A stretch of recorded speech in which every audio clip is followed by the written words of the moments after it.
Install Android 9.0 Pie on Koolnee Rainbow via Pixel Experience ROM.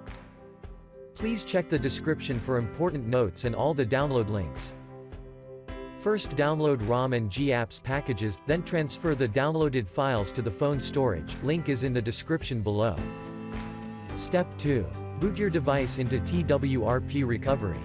Once in TWRP, click on Wipe, Advanced Wipe, and select the check boxes, as shown in the image, excluding internal storage. Step 4. Swipe the button to wipe the device. Step 5. Go back to the recovery main screen, and tap on the Install button.